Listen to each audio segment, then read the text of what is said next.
Okay, so today I'm in Warwickshire with Ryan Conneely. Ryan, thanks very much for agreeing to talk to us today. Thank you for coming up. So, for most viewers of betting people, you'll be right in the face of barking mad betting. Yeah. It's a channel that's amassed, the last time I looked, nearly 6,000 followers since April, which is pretty good going. We're recording this in 2025 for people watching it in the far distant future. That's some going for a standing start. So what's your secret there? There's probably not one secret. It's just, I'm going to say being myself, and the key to it is really trying to be relatable to people. Whether people like me or not, probably more people that watch it probably don't like me. But in general, it's just trying to be relatable really and just show the highs and lows. There are quite a few content people out there, and yeah, like the angle for mine was just to be as authentic as possible. And what you see is what you get. The highs, the lows, the winning, the losers. Just film it, put them out there, and then see if people enjoy it. So far, I think they are. Yeah, like what I found interesting, I've not watched all of them because there's quite a lot there already, but what I found interesting, it is an honest channel, and the disasters and disappointments are there along with the successes. Do they love the losing ones better? When I lose, the comment section is probably 10 times more than when I win. When I win, I'm quite smug now because all of the haters seem to go very, very quiet. They seem to disappear on the winning videos, but the second I have a losing video, they come out from everywhere. So when I first started the show, I was quite lucky. But every time I pressed record, I basically won. So people were then commenting, going, "Well, this is false.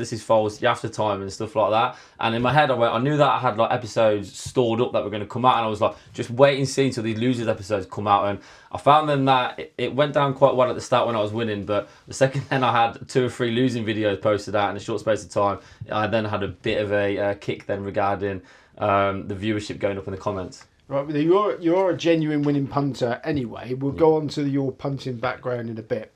But tell us a bit, how did you get the idea for barking mad betting? So I guess we'll come to it. So my just getting on really was really like dried up. So I've been having a thought then about, right, I know there were a lot of creators in horse racing and other sports, and I just thought there's nothing really in ground racing, but I didn't really have the idea. Like it was just like a bit of like an afterthought. But obviously then my brother Joe works for Mike Davis for Ground Racing UK, and I just met Mike a few times at the dogs like over a few months period, like going for the meetings and stuff. And then I think Joe said, look, Ryan, Mike mentioned to Joe about wanting to do a YouTube channel, and Joe then obviously knew that I'd had that thought in my head as well, but like I said, it's such a small thought. And Joe just said, look, Ryan, have a chat with Mike. So met Mike, had a chat with him about like our ideas and stuff, and between us then we came up with the idea of backing mad betting. And it was just a case of them, right, how are we going to do it, because it's all new to us. And Mike very kindly said, look, Ryan, I'll give you an editor for it, and hopefully you see by the videos my editor is superb. He said, right, I'll give you an editor for it, Ryan, see how you get on. And then that was really it, to be fair. And it was just then a case of like, right, backing mad betting's the angle, how are we going to try and brand ourselves? And there, just crack on, Ryan plays bets, record, and hope for the best, really. And that was pretty much how it went. It was just a little thought for me, big thought for Mike, and just combining the two, and that's how you get back in my betting. No, I had the pleasure of meeting and interviewing Mike just before the Grand Derby at Towcester. So he's an impressive chap, very, very enthusiastic, putting a lot of his money into the game, and I can see why he would have jumped on board backing you. But how's greyhound racing as a whole taken to you? Have they embraced you? Not in a negative way, but no. So it's just literally, I have a relationship with Gone to the Dogs. Obviously, I have a mutual thing, obviously with Mike there.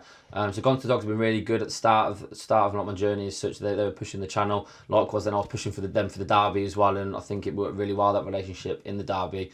I think the viewers for both myself and for Gone to the Dogs like skyrocketed throughout the Derby, which really helped. But no, since then it's just like tracks. Like I'll reach out to them now and again and go, look, I'm coming down, and they go, yeah, fine, come in, that kind of thing. But in general, no, it's just been me and myself really, and I have a lot of praise from people, and a lot of like nice compliments from people when I go to the track. I think people in ground racing do seem to enjoy it at the moment.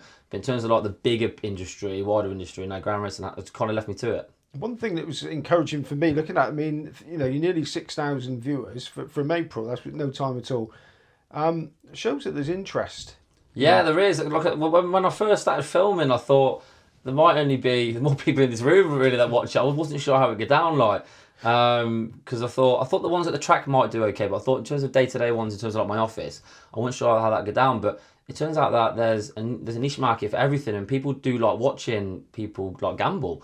And I think quite a bit of my audience would be the older generation, because I think they look at me, they see themselves in me when they were younger, and the enthusiasm and stuff like that. But what I've noticed recently as well is I'm getting now a lot more of a younger audience. So a lot of your 18 to 30, 35s are starting to watch it, because I think they see it, actually ground racing is a really cool sport. If it's marketed properly, it's a really good night out. It's affordable for people to go and watch the dogs and buy a dog like. It's a cheap night out as well. So yeah, I think people can just relate to it really. So yeah, I think as time's gone on, I've got a good audience in Australia as well. They love the dog racing. So yeah, the support that I'm getting for the show has been overwhelming, to be honest. And you combine it well, the excitement of greyhound racing along with the gambling, because gambling's a big side of it. Yeah, so the harsh reality of it is horse racing as well. We've taken the gambling away. I mean, for a lot of sports, in fairness, actually, who are obviously funded a lot by what they get from sponsorship for gambling. Take away gambling, then yeah, you probably don't get the same product. So it's part of it. The key message I always try and do is stay in control of it. Gambling's got to be fun still, but you have to stay in control of it. But the reality of it is, the show is, I want to promote ground racing. I get more joy from people coming up to me at the track saying, Ryan, I'm only here because I've seen your video and I wanted to come, rather than me winning, say, 100 quid on the bet. I get more enjoyment from trying to grow the sport. Yeah, but you get plenty of enjoyment because you do win, but we'll go to that in a bit. The channel is authentic. You can tell it's authentic, and it's authentic because you've been into greyhound racing since you were, what, how old? I think first time I went for about 4 or 5 years old, yeah. So take us back to the beginning, Alan. When did you? What do you first remember about greyhound racing? I remember sitting in the back seat of my dad's car on I think it would have been a Monday night, like during the week and night. I just remember going to Hull Green, and I don't remember my first time there, but I remember like the early times that I did go there, and there was a park right in the far corner where the third bend would be.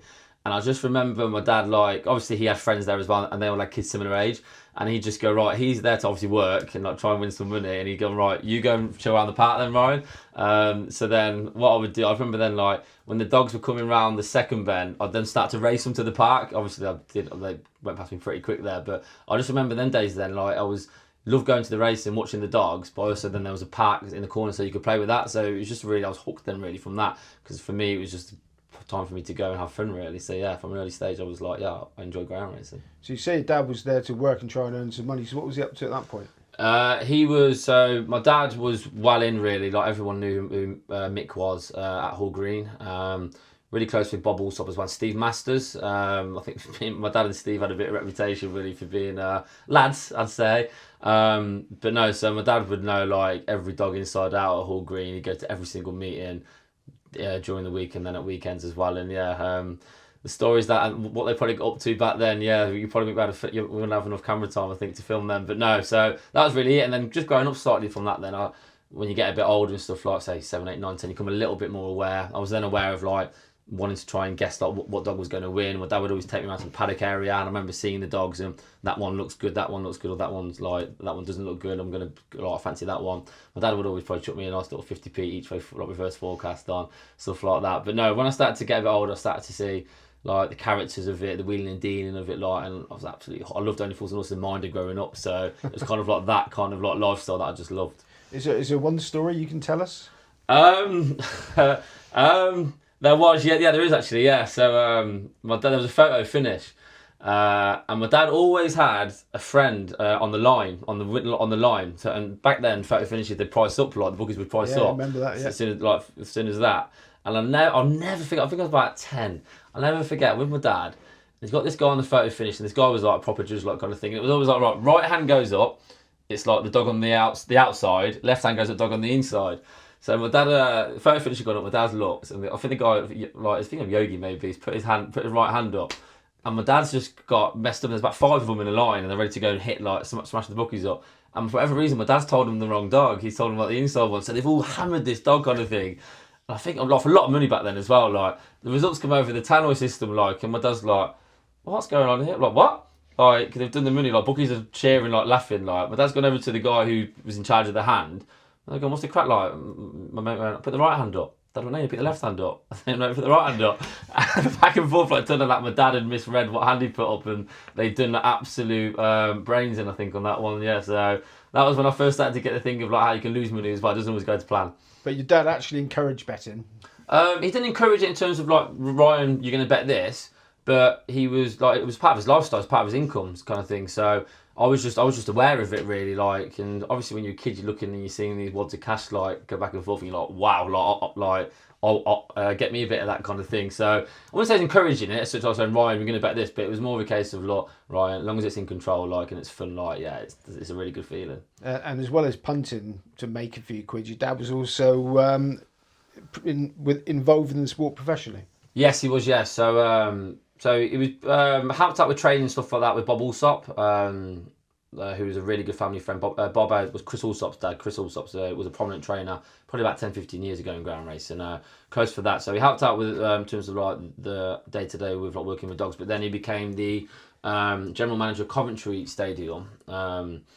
Probably would have been around about 2007, 2008. So he did that with a lad called John. Did it for about 18 months. But Coventry had its issues then anyway. I think obviously Harry Finley, understood that, had its issues then really. But they were successful for about a year, got good crowds and stuff. But not being able to get a bags contract for the GBGB made it really hard then, because the cost of running that stadium was massive. But when my dad was there, then I got to see a bit more of the behind the scenes of ground racing, because obviously when I was had a day off, I'd go down like in the office and see how the structure was behind the scenes and stuff like that, as well as then going to every single meeting at Coventry Stadium. And people who know Coventry and ground racing, it probably is the best running track in ground racing. It's an unbelievable place. And would that behind the scenes knowledge have given you a bit of an extra edge with your punting as well? And would it given your dad an extra edge? It was just so my dad when my dad was general manager, he wasn't betting. So my dad is very much like, no, I'm in a professional role here. The gambling goes kind of thing. He didn't have to. He was earning good money to general manager, so he didn't have to gamble, stuff like that. All it was for me really, then I just get to see more, like just be around it more. So if I was in the office, I'd be looking at race car, looking at weight sheets, stuff like that. I'd have access to replays as well. I think back then you'd have to pay for replays on a videotape, whereas I was able then to go and watch them like there. So I'll be able to like have a little opinion there. You're 17, 18 years old, so you think you know it all, but you really know very little about that. So yeah, but it was just being around it more really, became slightly more obsessed.